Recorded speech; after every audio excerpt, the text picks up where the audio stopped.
Hey guys, it's Lotus, and welcome back to another video. Today, we're going to continue on with our read-along of Erha. Let's jump right in.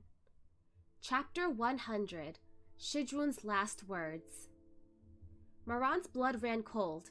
He had only ever seen Chuanning's Guqin Jiuge once in his life, when he'd summoned it at their life or death match before, its cords splitting the skies and sundering the clouds. All that had been under the control of Zhenlong chess formation at the time, from the living people to the beasts and spirits, recovered their consciousness under the effect of Jiuge's cords, Moran's million-strong army of chess pieces thrown into utter disarray by one song. But summoning a holy weapon required use of the spiritual core and consumed a large amount of spiritual energy. Chuanning couldn't even call Tianwen anymore, so how did he suddenly manage to call forth Jiuge, which was even stronger than Tianwen? The battle above the heavenly lake that day had been no less fierce than the death match between master and disciple back then. But Moran's memory of it was a blur because, after that bloody battle, there was finally no one left by his side he could talk to. Truth be told, in the last lifetime, all the way until death, Moran never could figure out just how Chuanning was able to summon Jiuge using just the strength of his soul. It was a kind of connection that didn't exist between any holy weapon and its master, but Chuanning managed it. That day, in the sound of the Guqin, Moran's Zhenlong chess pieces shattered into dust one after another. Jiuge's strength was even more pure and indomitable than the first time he saw it many years ago. So much so that he had even suspected that Chuanning's spiritual core hadn't been shattered at all, that he had merely been faking it all those years, enduring the indignities and biding his time, waiting for the chance to take revenge in one fell sweep. Later on, he even couldn't help thinking, it'd be great if that really was the case. If Chuanning really was just pretending, then maybe things wouldn't have gone that far. If only. Jiuge nullified Moran's forbidden magic, returning awareness to the cultivators that had been slaughtering one another, and even shattered the enchanted ice pillars that had been keeping Xuemeng and Meihan Shui bound. Moran leapt high into the sky, robes whipping in the wind and eyes filled with both anger and delight. He couldn't wait to see just how many more surprising skills Chuanning had up his sleeves. He landed on top of the barrier and strode over to stand before Chuanning. That pair of pale, slender hands slowed and laid over the strings of the Guqin, halting its sound. Chuanning lifted his head, his face pale like snow beneath the sun. He spoke. "Moran, come closer." Not knowing why, he walked over. Chuanning moved his fingers and several streams of jade-colored light flew toward Moran's chest. He was startled for a moment, thinking that Chuanning meant to kill him. But the light didn't hurt at all, only hovering in front of his chest before diffusing slowly into his skin and flesh, bringing with it untold warmth. "I've healed your wound from Xuemeng." Chuanning let out a soft sigh. "So just let him off, Moran. If even he's gone, who will you go to in the future when you want to reminisce about the past?" Moran didn't even have time to process the meaning behind his words when the sturdy barrier beneath his feet disappeared abruptly, along with Chuanning's summoned Guqin, Jiuge. He immediately raised his hand to call forth his blade Bugui to maintain his footing between the clouds, but Chuanning fell, gentle like a wilted leaf, as if the song just now had exhausted all that remained of his strength. "Wanning!" His expression changed immediately as he urged his blade downwards, catching that person in his arms just before he could have fallen into the ice-cold waters of the heavenly lake. "Chuanning, you... Chuanning's eyes were closed. Blood seeped from his nose, his mouth, his eyes, his ears. He had always valued his dignity, keeping his back ramrod straight even when he was imprisoned at Wushan Palace, and rarely ever allowing his appearance to be anything less than prim and pristine. But now he bled from all 7 orifices of the face, that usually clear and refined countenance a disheveled mess. Chuanning swallowed a mouthful of blood and said in a hoarse voice, "You said that life or death is not up to me. But you see, Moran, you've underestimated your Shizun after all. If I've made up my mind to leave, you can't stop me, even if you tried." "Shizun! Shizun!" Moran stared at him, feeling a chill wash over his heart, feeling his scalp go numb as he called out helplessly. Chuanning smiled, his expression seeming almost glad. I've kept living these past few years because I didn't want to give up. Always thinking that I'll just keep you company for a few more years. Try to teach you not to commit any more sins. But now... Moran trembled as he held the person in his arms. He suddenly felt terrified. Terrified. Such an emotion hadn't been part of him for more than 10 years, but now it rushed back in a wave, nearly carving out his heart. Now I know that, perhaps, it takes my death for you to stop doing evil. He stopped talking, as if in immense pain. Forcibly summoning Jiuge was more than his body could handle, and his insides were ripping apart, another mouthful of blood spilling forth. Moran, holding him in his arms, landed by the heavenly lake, his expression crazed with an undertone of anguish as he channeled spiritual energy into his chest non-stop. But that powerful stream of spiritual energy only sunk uselessly into Chuaning's body like a clay ox into the sea. Moran panicked. Ta Xianjun clutched the person in his arms tightly to himself, trying and failing again and again to give him spiritual energy. It's useless, Moran. I used the last of my life to summon Jiuge. This is it for me. But if you still have any clarity in your heart, then please forgive. Forgive whom? Shuemeng? Meihan Shui? Kunlun Tashui Palace? Or the entire cultivation world? Yes, he'd forgive them all! As long as Chuaning lived, as long as this person he hated to the core didn't die like this! Chuaning lifted a trembling hand, and a cold fingertip, as if in pity, but also almost tenderly, poked lightly at his forehead. He said, "Then please, forgive. Forgive yourself." The ferocity on Moran's face froze in that instant. Forgive whom? As he lay dying, just whom was he worrying over? Forgive yourself? Was that what he said? Holding him in his arms, Ta Xianjun seemed somewhat at a loss, but also somewhat delighted. Anguished, but also perfectly contented. Forgive myself? Your last wish is for me to forgive myself? Moran muttered, eyes bloodshot. Then he suddenly burst into laughter. Laughter that sounded like a raging inferno piercing through the skies and burning away all reason and rationality. Ha ha ha! Ha ha ha ha ha! Forgive myself? Chuaning, you're even crazier than me! How naive! Ha ha ha! All of Kunlun Mountain echoed with his deranged, miserable laughter, his twisted, unrecognizable, terrifying laughter. Surrounded by the sound of Moran's crazed laughter, Chuaning swallowed another mouthful of blood. If he still had the strength, his expression would have been one of anguish, but he didn't even have the strength to furrow his brows anymore, only that pair of phoenix eyes, those eyes that had once been sharp, or resolute, or harsh, or gentle. Those eyes were now filled with sorrow. Clear as the snow over the heavenly lake, hazy as the frost over the roof tiles.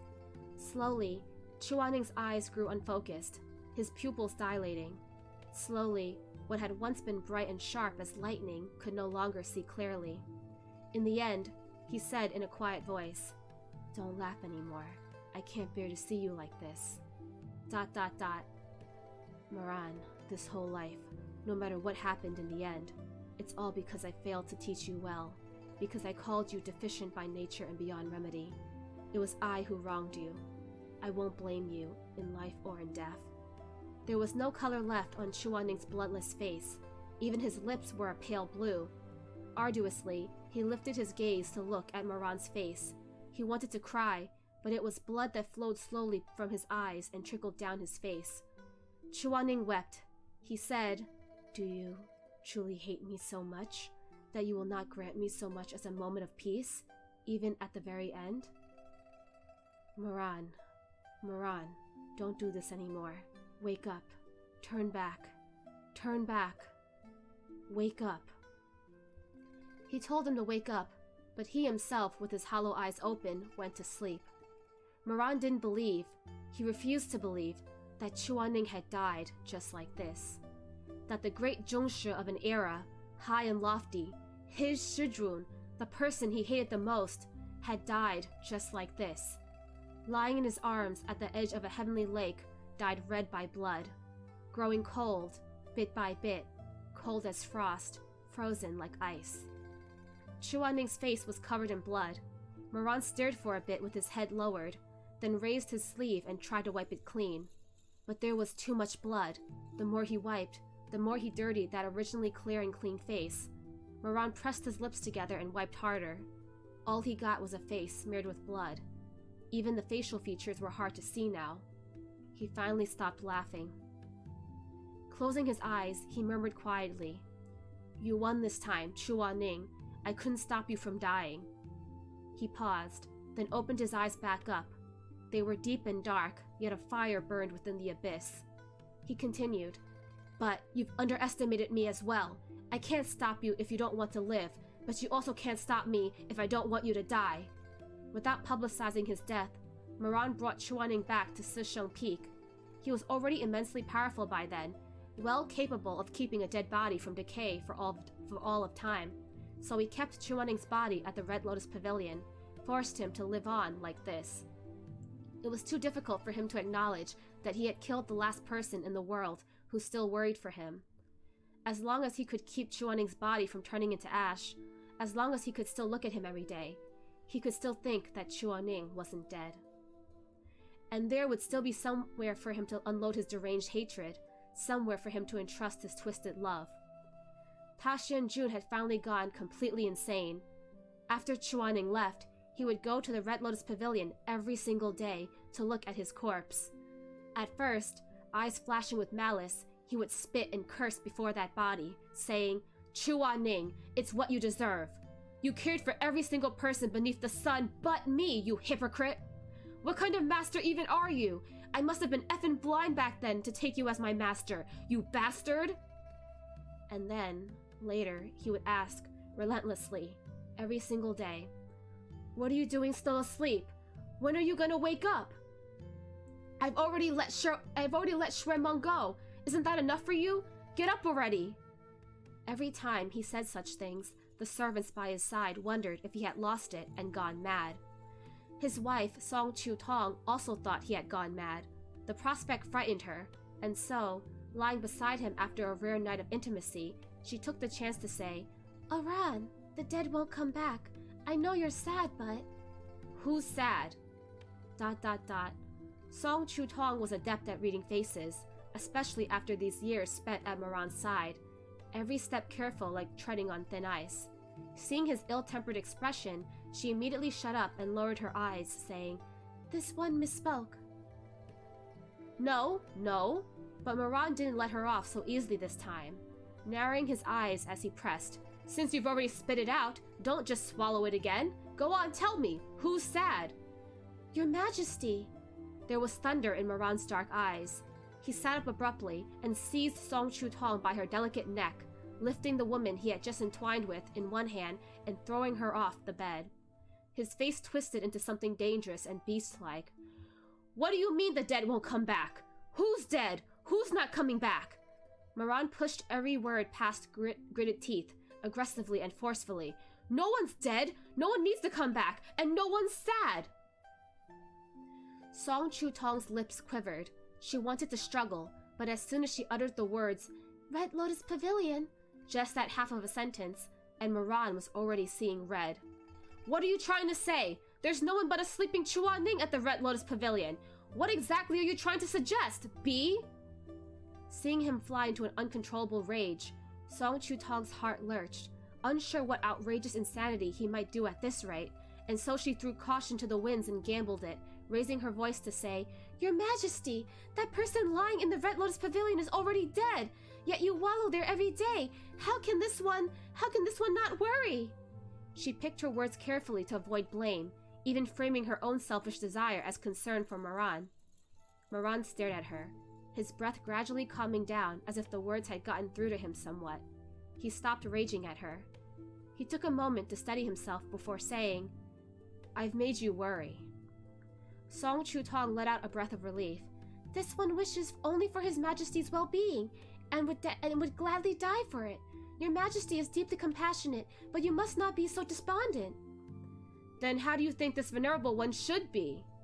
"Forgive this one for saying so. This one only means well for your Majesty, but it's time to bury Chu Zhongshi. He's already gone.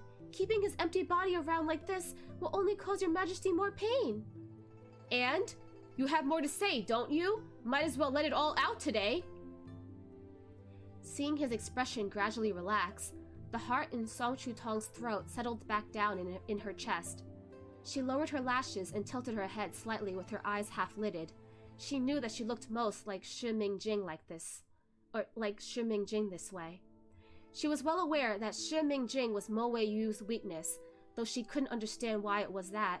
No matter how much she dressed up like him and carefully imitated his demeanor, she just couldn't arouse Moran's interest.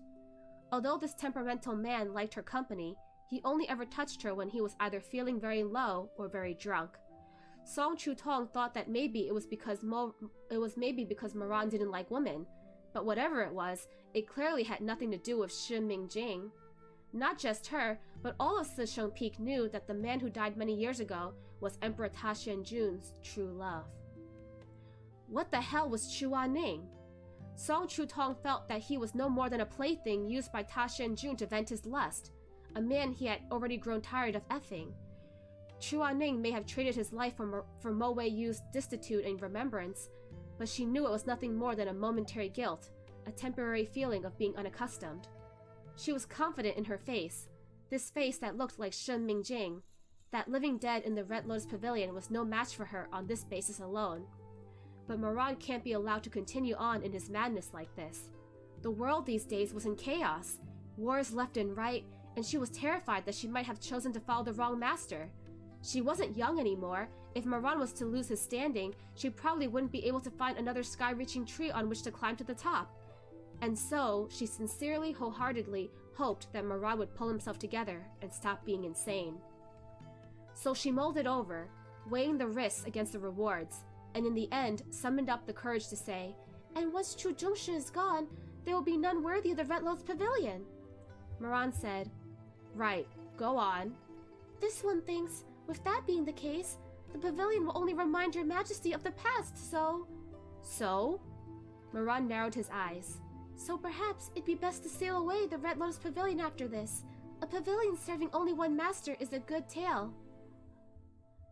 Author's notes. Miss Song is working towards her great demise. Miss Song's graduation thesis.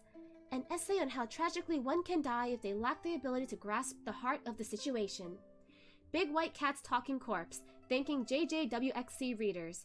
Depraved Ta Xianjun of the previous lifetime. Me? You dare to make this venerable one read out the thanks? Sure, see if anyone thanks you tomorrow. Okay, so Meatbun is warning us that Miss Song Chutong is digging her grave right now by trying to convince Moran to toss out and bury Chua Ning's body and seal up Red Lotus Pavilion. She, as well as everyone else at Sicheng Peak, are well aware that Chua Ning is Ta Xianjun's true love, that even Shimei really doesn't stand a candle to his Shizun. And so she's actually really not thinking straight. She's really digging a hole for herself. Moran's really not going to be happy. He has a deep obsession with Chua Ning, and so he wouldn't easily bury his body just because Song Chutong demands it, or asks of it, you know? But yeah, to recap chapter 100, the big 100, Chua Ning uses Zhuge to stop Moran's Zhenlong chest formation from taking over everyone, and after he breaks the formation, he heals Moran's chest that had been stabbed by Shremeng, but after that, he ended up succumbing and passing away from his wounds because he used up the rest of his spiritual energy.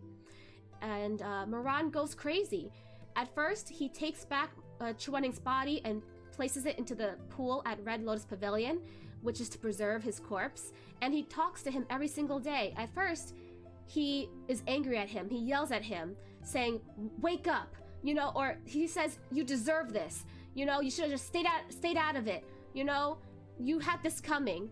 But then, slowly, he changes his tone and starts begging Chua Ning to wake up, because at the end of the day, he realized that he's all alone now. Without Chua Ning, without his true love, he's just an empty shell of himself. And so now he's even more ruthless than before, but also very empty. Okay, let's continue on with one more chapter. Chapter 101, Shizun, the last flame in this world. Moran said nothing for a long while. Then he smiled brightly. A pavilion serving only one master is a good tale, huh? Well said. His shapely feet trod casually across the ice-cold surface of the stone floor, the blue vein on top flexing as he came to a stop in front of Song Chu-tong. Then, Moran lifted one foot and tipped Song Chu-tong's chin up with his toes, forcing her to look up at himself. You've been keeping all this bottled up for quite a while, huh?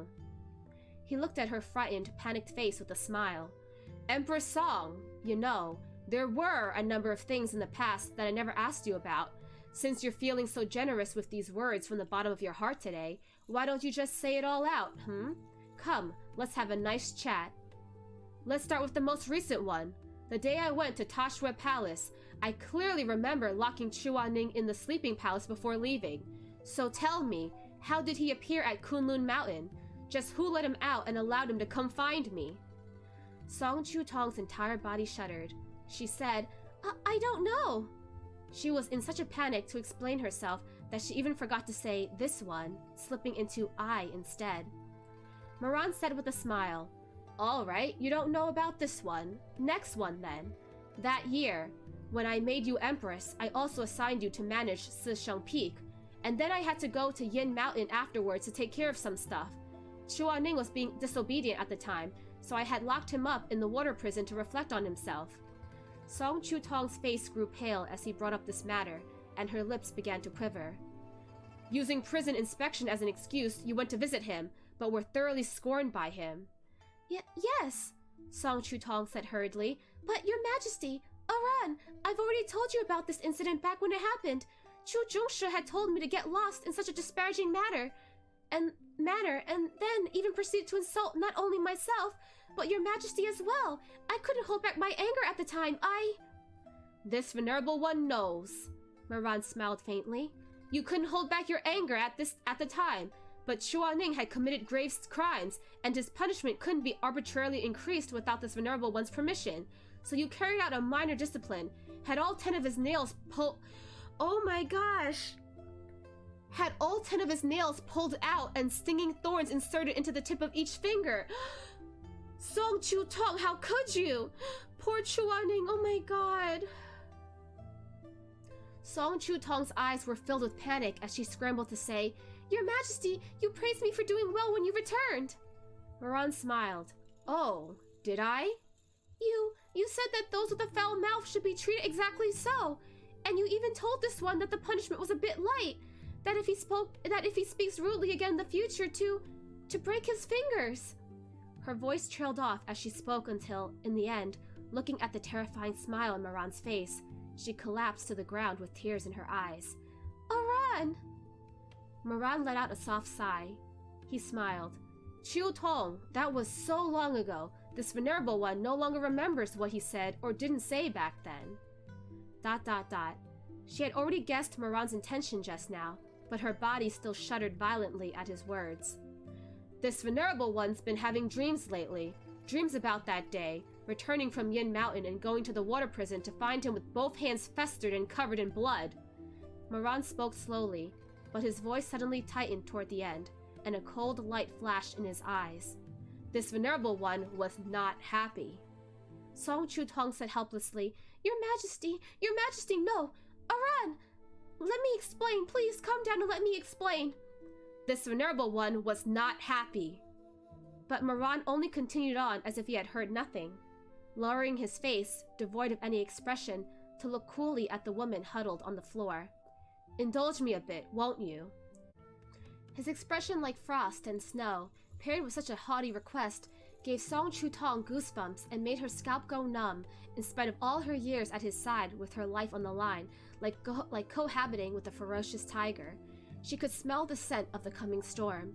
Lifting her dark brown eyes, she looked meekly up at him as she crawled over and nestled by his ankles.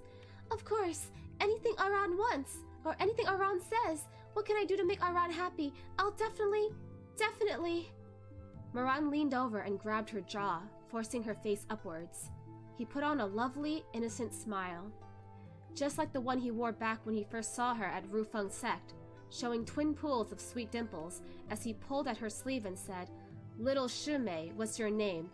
"Aiya, don't be afraid. I won't hurt you. Talk to me, okay?" She shuddered. After so many years, with practically the same expression and the same tone, he said something else altogether. He said, sweetly and gently, "Chu Tong, this venerable one knows you mean it, that you'll do anything to make this venerable one happy."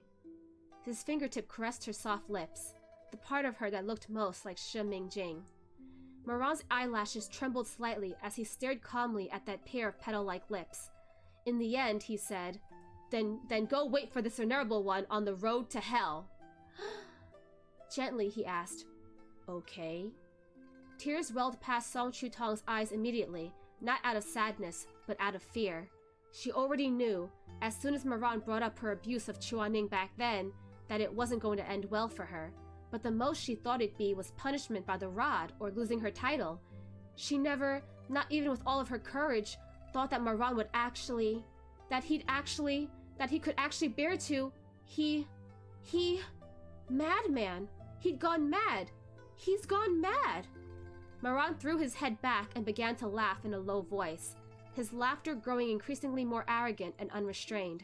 He laughed as he kicked open the door of the sleeping palace, laughed as he strode outside. He had always tread with abandon, had trampled countless lives, and now it was her turn. "He's gone mad! He's gone mad! Mo Wei Yu has gone mad!" Song Chutong collapsed to her knees on the floor of ice-cold stone and golden bricks. The passion of intimacy within the sleeping palace had not yet dissipated, but the fires of hell had already begun to burn. With her mouth hanging open and her head tilted back, she struggled to look at the sky outside the palace. It was the break of dawn, and the sky was the color of blood, dyeing red her bloodshot eyes. In the distance, she heard Moran call, as casual as if he was ordering dinner for the day, "Guards, take the Empress away!" "Your Majesty!" came the panicked reactions of the... "Your Majesty!" came the panicked reactions of the retinue outside. "Your Majesty, this..." "Toss her to the cauldron. Fry her alive." "Damn, Moran, you mad. Song Chutong suddenly couldn't hear anything anymore, like she had sunken deep into the sea, couldn't hear anything anymore. "Fry her alive! Fry her alive! It'll be a lively good time that way! Ha ha! Ha ha ha ha!" He walked further and further away, but the sound of his laughter and shouting lingered over Sishong Peak like an overflying eagle for a long time. The rising sun cast a long shadow behind him, a lonely figure on the ground. Slowly, he walked. At first, there almost seemed to be the silhouettes of two youths standing with him and a tall man in white robes. Then, the two silhouettes disappeared, leaving only the white robes to accompany him. He kept walking, and the white-robed man also disappeared into the golden dawn. The rising sun was pure and unblemished, and it took away those who were similarly pure and unblemished, leaving only him alone in hell, in an ocean of blood, sinking into the masses of ghosts and fiends. Leaving only him, all alone, getting lonelier and colder the further he walked. He walked until he felt like he was already dead, that he had already died, becoming more and more deranged the further he walked. Moran remembered, during the year before he took his own life, that when he looked into the copper mirror, he couldn't even recognize the monster staring back at him sometimes. He even remembered the night before he died, when he sat inside the bamboo pavilion at the Red Lotus Pavilion, with only an old servant keeping him company. He had lazily asked that old servant, "Liu Gong, what kind of person did this venerable one used to be?" He continued on without waiting for an answer, staring at his reflection in the pond. "This venerable one didn't used to wear his hair like this when he was young, much less this tasseled crown, right?" Liu Gong answered with a sigh. "It is as your majesty said, the crown and hairdo were at the recommendation of Empress Song after your ascension to the throne." "Oh, you mean Song Chutong?" Moran sneered and tipped his head back to take a drink of pure blossom wine. Did I really used to listen to her suggestions? Maybe because the end was near, and there was no more need to worry about accidentally prickling the Emperor's sore spot with a stray word and losing his head, but the drooping old man spoke the candid truth. With his eyes downcast and his hands tucked into his sleeves, Liu Gong said, "Yes, when your majesty first ascended the throne, Empress Song was quite favored. There was a period of time when your majesty did everything the Empress asked. Did your majesty forget all of it? Forget? Moran chuckled. I didn't forget. How could I possibly forget? After he'd married Song Chu-tong, someone had leaked her the info that the reason he favored her was due solely to her likeness to the deceased Shi Mingjing. She was a clever person, so she spared no effort looking into Shi Mei's mannerisms and bearing, subtly exhibiting the same in their daily life as husband and wife, making it seem almost like the dead had come back. How could he possibly forget? Moran smiled mirthlessly, then suddenly took the crown from atop his head and tossed it into the pond without even looking. Startled koi fish leapt from the water, and the person reflected in the water became warped and distorted. Thus distorted, he undid his top knot and let down his inky hair. He leaned by the pond side, letting the rippling, sparkling waters light up his face in a mercurial light. There we go. The crown's gone, and the hair's down. Old Leo, help me think. What does this venerable one still need to return to his appearance before the enthronement? A hair tie, right? Moran looked at his reflection as he said, That blue hair tie commonly worn by the disciples of Sishang Peak. Are there any left in the palace? There is. Your Majesty charged this old one with the safekeeping of the disciple uniform you shed when you ascended to the throne. This old one will go bring it over if that's what your Majesty wishes. Excellent. Go on, bring the whole set along with the hair tie. Liu Gong left and returned with a stack of old clothes in hand. Moran sat up, and when the tips of his fingers touched the cotton and hemp texture, pieces of the past fluttered up like dried leaves to land on his heart that was full of holes. In a moment of excitement, he picked up an outer robe and tried to put it on. But the clothing of his youth was already far too small, and it wouldn't fit no matter how hard he tried. He flew into a rage. Why doesn't it fit? Why can't I go back? He paced like a beast trapped in a cage, madness in his expression, eyes flickering with a dangerous light. This is this venerable one's clothing! Is this venerable one's clothing? Did you fetch the wrong set? If it is this venerable one's clothing, then why won't it fit? Why would it not fit? The old servant was already used to seeing his master in the grip of madness like this. He used to think that Moran was terrifying like this. But today, for some reason, he felt that he was pitiful instead. He wasn't looking for clothes. He was looking for himself, the him of the past that could never come back. Your Majesty, the old man sighed faintly.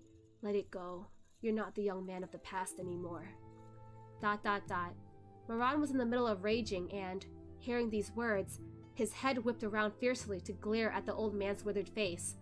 But it was as if he was choking on something, unable to get a single word out, only breathing harshly with red-rimmed eyes. A long time passed before he finally spoke. I'm not? You're not. I can't go back? You can't go back. For the first time, a childlike helplessness appeared on the face of that 32-year-old man. He closed his eyes, the jut of his throat bobbing. The old servant stood to the side with his head lowered, thinking that, once he opens his eyes, he'll surely snarl with his fangs out and shred everything before him. But when Moran opened his eyes again, there was a wetness in them. Perhaps it was this wetness that put out the inferno in his heart. Moran opened his mouth and, in a voice that was hoarse and weary, murmured, I see. I can't go back. I can't go back. He put down the robe as if exhausted, sat down by the stone table, and buried his face in his hands. A long while passed before he said, Then I'll just tie my hair up. Your Majesty, why do all this? This venerable one's life will end soon. Don't want to be too lonely when the time comes. He kept his face in his hands as he spoke, his expression indiscernible. I just want to change my clothes and feel like there are still old friends for company. Liu Gong sighed. That's just make-believe. Make-believe is fine, Moran said. Make-believe is better than nothing. He pulled his long hair back, wrapping the hair tie around it once, twice. Then he picked up a hair clasp with faded edges from the pile of old clothes, thinking to clip it to the side of his hair like he used to when he was young. But then, looking at his reflection in the water, his hand stilled. Which side was it on again? The left or the right? He hadn't used this hair clasp for so long that he could no longer remember. Moran closed his eyes, asking, "Old Liu, do you know how I used to wear my hair?" "To answer your majesty, this old one only came to the palace 2 years after your enthronement. This old one does not know."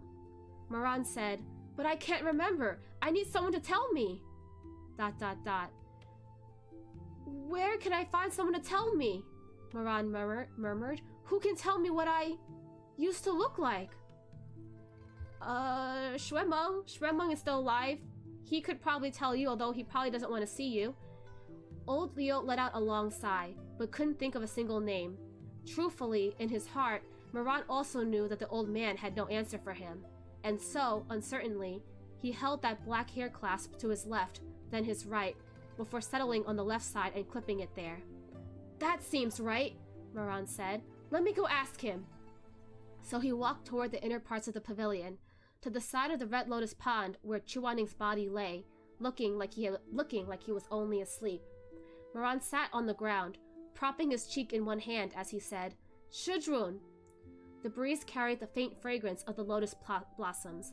Looking at that man lying amongst the vibrant, intoxicating red within the pond with his eyes closed, he suddenly felt like he had a lot he wanted to say, but at the same time didn't know what to say at all.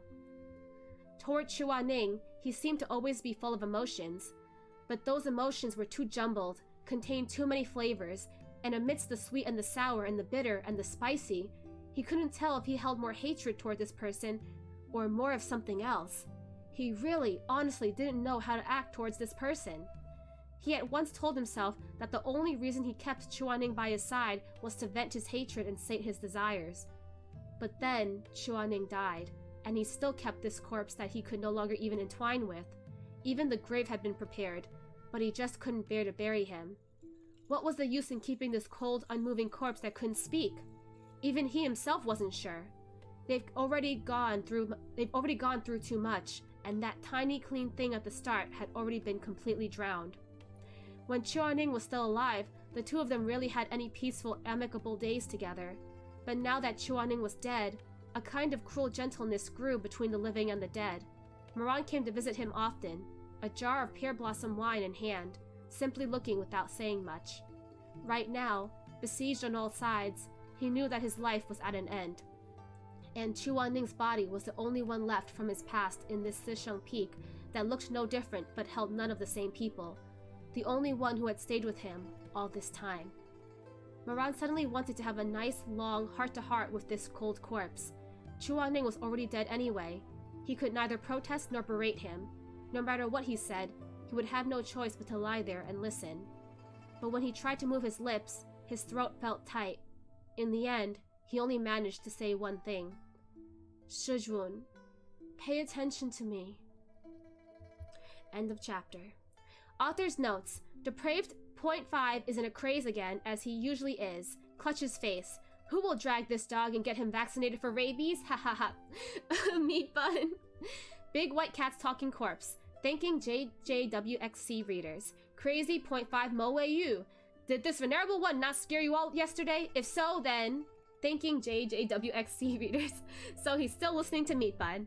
Okay, so that is the end of chapter 101. So after deep frying... Oh, wait, no. So, Moran is really mad at Song Chutong, and he lets her know that he actually knows what her scheme was about. He knew that she was pretending to act like Shumei to get in his good graces, and he knew that she tortured Chuaning without his permission, which he was really mad about. And so he decided to sentence her to being deep fried in a cauldron. So bye, Song Chutong. And then after that, he just ended up, wasting away the rest of his days until he finally decided that he wanted to end it all. The day before, he ended up poisoning himself and going back in time. He was sitting with his advisor and wanted to try on his old disciple uniform because he wanted to remember how he used to be. He couldn't recognize himself anymore as the person in front of him, and so he wanted to try to go back to the past. But no matter how much he tried, he can't remember how his hair used to look. He can't fit into his old clothes anymore, and he's just like having a panic attack. And he's scared, he's frightened because there's no one around anymore that can tell him who he used to be. He's all alone now. the only person he has left is Chuaning's dead corpse. I mean, he does have Xuemeng, but him and Xuemeng are estranged from each other. So yeah, he really can't ask Xuemeng for comfort. But yeah, he decides to go and talk to Chuaning's corpse as he usually does. And this time, he doesn't have any of the anger that he normally does. He's almost just kind of like desperate. He's like, Shizun, please pay attention to me. Shizun, please look at this disciple. Please tell me who I really am, who I was. I can't recognize myself anymore. And then after that, as we know, Moran poisons himself with the grapes, and he wakes back up in the past as his 15-year-old self. And that's when 1.0 Moran enters the picture. So I don't know, we'll see. I'm not sure if we're gonna continue with Tasha and Jun's flashbacks in the next chapter or so. We might go back to the present with Moran sad about Chuaning dying after saving him from the Heavenly Rift. But other than that, I hope you guys enjoyed today's read-along, and I'll see you guys next time. Bye-bye!